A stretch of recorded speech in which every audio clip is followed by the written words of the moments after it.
The air crackled with tension. Shadows shifted, resolving into figures, enemies, dozens of them. They surrounded him, eyes gleaming with malice. He stood alone, a lone warrior against a tide of darkness. Adrenaline surged through his veins. Fear threatened to consume him, but he shoved it down. There was no room for fear, only survival. He drew his sword, the polished steel glinting in the fading light. You fight for a lost cause. Surrender, and your death will be swift. I will never surrender, not to the likes of you.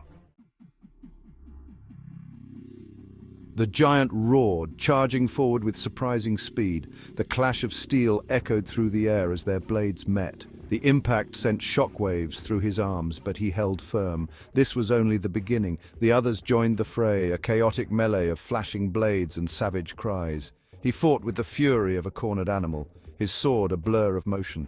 Each enemy seemed to possess a different skill, a different weapon, a different reason for wanting him dead.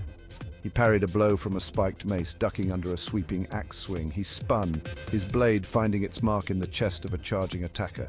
The man crumpled to the ground, but there was no time to rest. Another took his place, and then another. He was tiring. He could feel it. His movements were becoming sluggish, his breaths ragged, but he couldn't give up. He wouldn't. He had to survive. He needed to change tactics. Fighting them head-on was suicide. He had to use his environment, his wits. He retreated, backing towards a cluster of ancient trees, their gnarled branches reaching out like skeletal fingers. His pursuers followed, their confidence growing with every step back he took. He let them come, a plan forming in his mind. He reached the edge of the trees, the shadows deepening around him. With a surge of adrenaline, he darted into the woods. The others hesitated, their formation faltering. The trees provided cover, a labyrinth in which to lose his pursuers. He could hear them crashing through the undergrowth, their frustrated shouts echoing through the woods. He smiled grimly. He had them right where he wanted them. He emerged from the trees, facing the remaining figures. They had thinned in number, but the most dangerous remained. The giant with the axe, and a wiry figure cloaked in shadows, his movements fluid and predatory. The leader. The giant charged, his axe whistling through the air. He sidestepped the blow, the axe burying itself deep into the trunk of a tree. Before the giant could recover, he pressed his attack, his sword finding purchase between the giant's armor. The giant roared in pain, stumbling back. He would be back, but for now he was neutralized. He turned his attention to the leader, who circled him slowly, a cruel smile playing on his lips. You fight well, but it's over now. He gripped his sword tighter, his heart pounding in his chest. The leader was fast, deadly, but he wouldn't go down without a fight. He lunged, his blade aimed at the leader's heart. The leader deflected the blow with ease, his movements almost too quick to follow. He pressed his attack, but the leader was like a phantom, slipping through his defenses time and again. He was being toyed with. Desperation clawed at him. He had to do something, anything. His hand brushed against something cold and hard concealed beneath his tunic. The amulet, his mother's last gift to him. He had no idea what it did, but he was out of options. He grasped the amulet, feeling a surge of energy course through him. The world seemed to shimmer around him, and a strange calm settled over him. The leader lunged, his blade aimed at the hero's throat. But this time the hero was ready.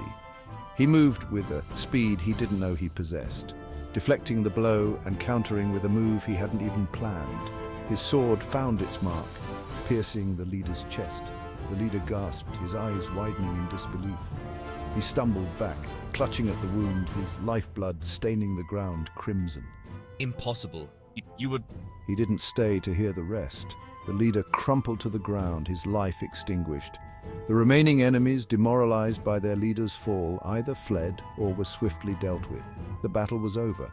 He stood amidst the fallen, his chest heaving, his body trembling with exhaustion. He had survived, but at what cost?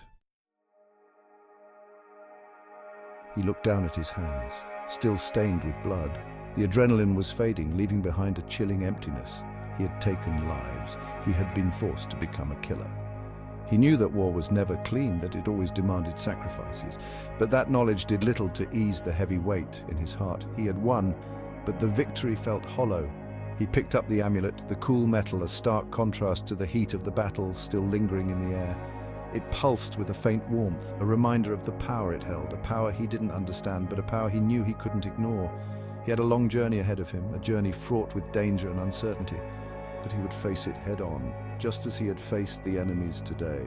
He was a warrior now, forged in the fires of battle, and he would not back down.